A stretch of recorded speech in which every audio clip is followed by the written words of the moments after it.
We go, we're Mr. and Mrs. Grove.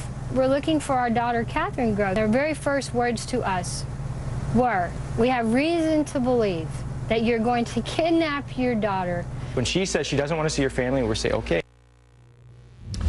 Time now for the Behavior Bureau. My co-host, Jenny Hunt. We're talking about the young woman whose parents believe she has been brainwashed and then subsequently held hostage by her church.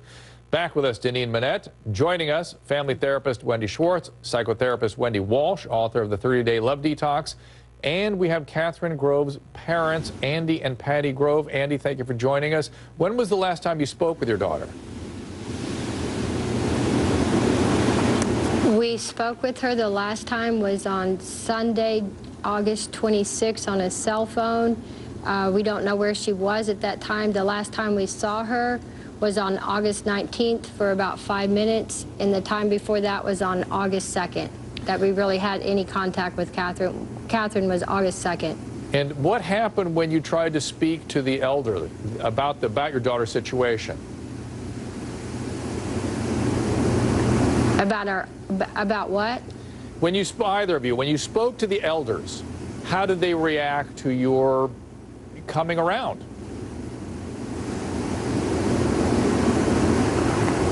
When we first got there, when we first met them?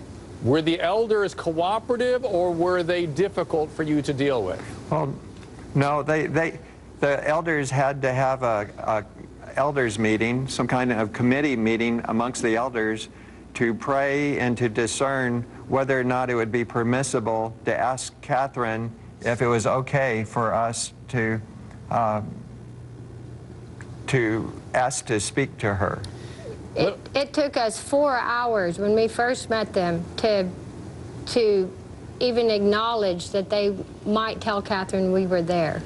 Let me ask you... To ask her if she would like to see us. Let me ask you guys this. Did you hear what one of my panelists said in the last segment, that she... Deneen, why don't you say it again in shorthand so the parents can hear this just in case they didn't hear it before? I'm saying that going in to the front door, knocking on the door and saying that you want to come and see your child was probably not the best approach. I'm wondering if there was anybody that you could get to pay for their services, or someone in your family that can infiltrate the church from the back, that can, pretend as though they want to join the church, so at least you can find out what's going on inside. You may be surprised and find out it's not a cult after all, but at least you will know. Is there anyone you can get to go inside from the back way and get this information? Well, we've considered that. I've even suggested it to the law enforcement, and they thought it was entirely too dangerous. Have you guys... When we went there, we went very open-minded. Dangerous? Yes. We went very open-minded to just talk to Catherine, to just, we had no intention of telling Catherine to leave. Actually, on the very first night we met them, after it took us 5 hours to be able to talk to Catherine, we said, Catherine, maybe this might be a good place for you. We had no idea that they were going to cut us off from all communication to her. Wendy and we Schwartz. have not been able to contact her by her cell phone. I got you. Patty, thank you. Wendy Schwartz, I saw you react when her dad said something about this potentially being dangerous. Yeah, I was just wondering about the police and why they would think that that was dangerous when, they did go in and they didn't have any concerns. So now they're saying that the police said it's dangerous. What's that all about? Well, I think what I was referring to is the very, very few people apparently leave this group. Once they come in, they stay. We actually had an officer tell us that they would not consider sending somebody in because they might get caught in it. Wendy Schwartz, did you have a follow-on question? That friends... And yeah, I was just wondering. We have never said this group is a cult. Okay, fair enough. Right, a cult we have never labeled them as a cult, ever. Or a religious group. I'm just wondering if we have any evidence about safety issues, danger. What is it so threatening? If you're saying people go in but they don't come out, I mean, it's possible that good stuff's happening too. We don't know. Right. Okay, I'm going to It's very secretive. We have no idea. Wendy Walsh, I know you're there, and I'm going to have you comment in just a second. Wendy Walsh, my question is, there are people that help people get out of cults. Why don't they consult with someone like that?